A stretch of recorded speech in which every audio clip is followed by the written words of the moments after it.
If you've been following my Battletech vlogs, you know that I like long-range missile boats. I love LRM carriers.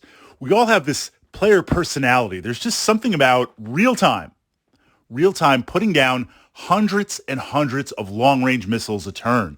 So naturally, when I build a lance or a specialized lance, I focus on the longbow.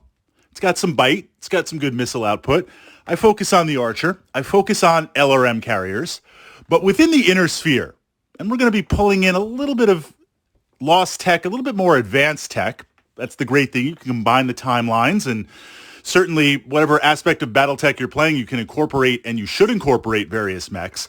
We're going to look at another LRM boat, the Bombardier. I always want to say Bombardier because the first time a friend of mine played this mech, that's what he called it, and it sticks in my mind. But this mech is essentially a hyper-focused missile boat. Now, within that framework, what we see with mechs is within each weight class, medium, heavy, and assault, you'll see mechs that do a little bit of everything. You've got some long-range work, you've got some short-range work, you've got some redundancy, maybe you have some jump jets, mobility. What we also see are mechs that are specialized to a specific role. A great example, although it's a light mech, would be the fire starter. We look at the Jaeger mech, the rifleman. These are machines that want to do one thing. What this means is if you can leverage that one thing, and certainly the longbow has two LRM-20s and then two LRM-5s as its primary long-range missiles. When you specialize like that, if you can do that well, if you can make that work well, and I'm going to do my best, but you're going to do my best to stop me. If you can make that happen, that's all that battle value, right? One of the things we talked about is battle value has to be earning every single turn. You can't be hanging out on the hex map. If you can be earning with that dedicated battle value, that's huge. But at the same time, I'm trying to do that, but you're going to try to stop that. So as we move more and more into specialization of a mech, it becomes a little bit more binary, a little bit more all or nothing, or all or everything, I should say. With this mech, we're moving to not only a specialized mech, but a specialized mech within that. So let's explore. The primary system are two LRM-20s. This is a good starting point. You've got the 20-pack. That's the largest that you can have. You've got redundancy. Redundancy in Battletech means you have two. Could always use a lot more ammunition, but it has enough for a game. On a side note, those LRM-20s, they're heavy. They've got a lot of internals. They've got a lot of machinery. Ammunition, missiles is very, very heavy. So it's not a criticism of you've got two of these, and even on a heavy mech, you have to pack the ammo somewhere. It's always going to be a little light on shots. Now, does that mean you take every single shot that you can get? Generally speaking, if it's a single game that we're going to play, it's not part of a campaign, there's no restock, there's no resupply, I will fire. If I can take the shot, doesn't matter what I need. If you're in range, I'm going to do that. Maybe the dice gods will allow me to be lucky, or at the very least, if I start rolling some dice, then it's going to give me some insights into what you are thinking about doing. So within that perspective, we've got two of these. We're going to start firing. We've got a short-range missile 4-pack. Now, this is a little bit curious because you have something super long range, really long range, and then really, really short range. And the 4-pack, there's the spread. Wouldn't you do better with a medium laser? The idea behind the 4-pack is you're going to drive off light mechs. I'm in the back. I've got my mech raining down the pane. I have a Karnov zipping around, dropping off infantry. So I've got total battlefield visibility. I'm going to see wherever you go. If you're in range, I'm going to hit you indirect or direct fire. I'm going to have some other lances and some other machines in the way. You're going to try and stop me. You're going to get something to the back where you can effectively deal with me. That might be something like a Jenner or two, and we're going to explore the Jenner pack. It might be a lance that's breaking off. The idea is with that 4-pack is if you send out some light hovers, you're like, look, I'm not going to commit to thousands and thousands of battle value to take on this one mech hanging in the back, blasting me with two 20-packs, but I can't let it sit there doing it, so I'm going to send out my 4 hovers, low battle value hovers, and just deal with it. Or I'm going to send out the 2 Jenner, deal with it. The 4-pack, in theory, is to drive off those skirmishers, drive off those light mechs. In practice, I don't really see it happening. I really don't. I'm more concerned if I'm a Jenner pilot. And I say a Jenner pilot because Jenner's got the speed, it's got the medium lasers, it's got the mobility, especially if we're playing the initiative game, where if I can get my Jenner on a lone target, I'll swap initiative somewhere else for an unfavorable move to be able to get potentially rear armor on you, light you up. I'm not so concerned about that 4-pack. I'm concerned about those 20-packs. Because I'm not just going to magically appear rear armor. I'm going to be at long range to medium range to short range and to eat those 20-packs. I'm more concerned about that. So within this mech, that short range 4 missile pack, it's good. We'll take it. I think a medium laser would be better served.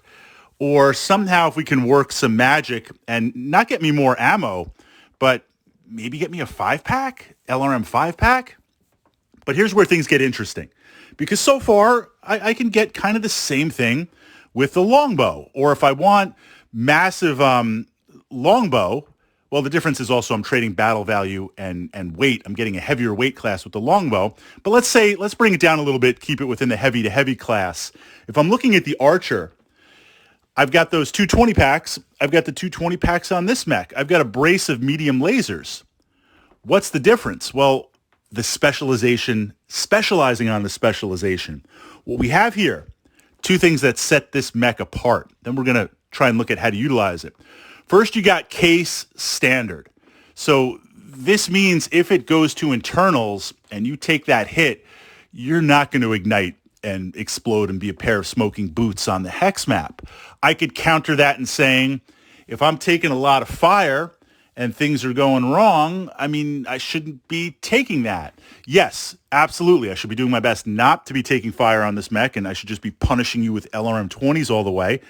But within that framework, stuff happens, especially if it's battlefield conditions that are a little bit harder to control. There's a big difference between playing on the classic hex maps with a few pockets of elevation and terrain and woods versus full out city fight, city tech, where I have a good place in city tech, but buildings and parks and ruins and rubble, stuff is going to get to my back line and deal with my LRM carriers and LRM mechs. So having that case, we're going to take it. It addresses one of the fundamental issues of missile boat mechs. Simply, I don't have to worry about that.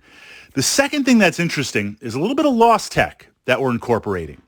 And I think on a side note, a lot of players don't necessarily utilize this because it doesn't pop and appear on many mechs. I mean, certainly you can fit this in. I mean, mech customization. I could customize this and put this into a Marauder or a Warhammer if I find the places. It doesn't appear that much. So generally, I don't think it gets played as much. Anti-missile systems. Anti-missile systems. Now, of course, there's many different missile systems. It could be some sort of rotary cannon, could be a chain gun, could be a rapid-fire laser system, could be some sort of scatter thing. But the idea is, as those missiles come in, those return missiles come in, the anti-missile system revs up and tries to blast as many as it can out of the sky. Now, of course, it's not going to get all of them. What that translates into the rules is, and this is an automatic system, you don't have to do anything. You don't have to roll to hit. You don't have to necessarily even be aware or conscious of it. But the idea is, as the missiles come in, when the player rolls to hit on that chart to see the spread, you've got a -4 modifier. This is interesting because first you have to hit, right? It's not that -4 on the roll to hit. It's on the spread. So first you have to hit. There's a chance that you'll fail. Then once you hit, it pulls that down. So 5 packs get reduced to nothing. 10 packs get reduced to nothing, even if you roll legendary. 15s have some bite, but instead of rolling average, you have to roll legendary, and it takes the sting out of 20s. So what's interesting is with this mech, that combination, if you can specialize and take this mech and park it somewhere, and you can have a roadblock or two, essentially isolating it so nothing sneaks in. And then we're going to just explore that framework in a second. Leaving your opponent the only option to ping you back with long-range missiles. That's a zero-sum game. You're going to shoot more missiles out of the sky as this thing is firing off. That is very, very interesting. Counter to that, artillery, and it doesn't have to be a long-time or dedicated artillery. It could just be some thumpers that go in and smash on stuff. But the anti-missile system is really, really interesting, and it's rather annoying to face. So within that, how do you park this mech? On a side note, because we want to fill out that framework, pushed up to the Battletech archive, you want to check out Demolisher tanks. I love these tanks, 2 autocannon 20s. We'll leave it at that. But essentially, I utilize these Demolisher tanks in 2 roles. Clearing cities. This is the framework around this mech. Clearing city blocks and demolishing buildings so I can move through. Or when I have my longbows, when I have my archers sitting in the back. Of course, it all depends on battle value, right? 1 or 2 Demolisher tanks, 4 or 5 hexes ahead. What this means with the tank, the heavy armor, the rotation of the turret, anything that tries to get into my backfield to deal with my long-range missile boats, mechs, or carriers, you've got to deal with 1, 2, or 3 demolishers. And if I move out, they move out as a fire base as a whole, pushing forward. So if you take this mech and you have a ring of steel, essentially preventing something from entering, or at least paying a heavy price, and the only thing that can be pinged back is long-range missile fire, and you've got the case and you've got the anti-missile system, that makes this mech extremely, not only effective, but extremely annoying.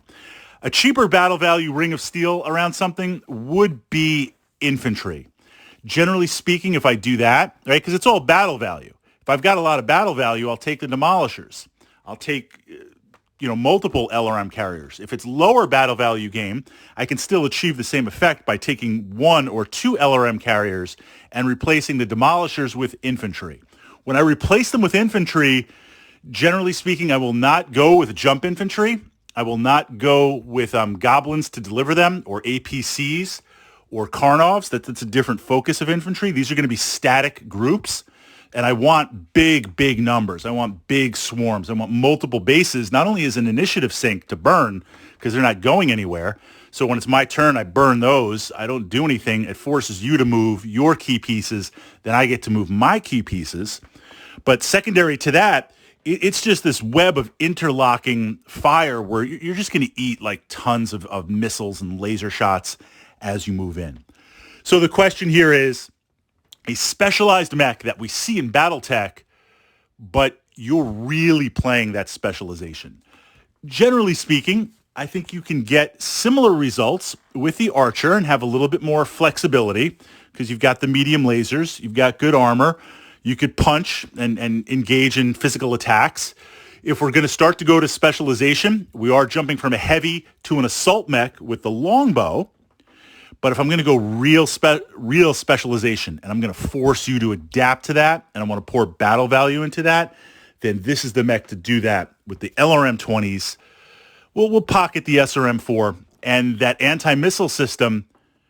Building on that with some sort of ring of steel, you've got a very, very effective, fun, and interesting fire base to play. So now I'm going to turn it over to my fellow mech commanders. How do you see this mech? How do you utilize this mech? And this is a fair question. Do things get too expensive?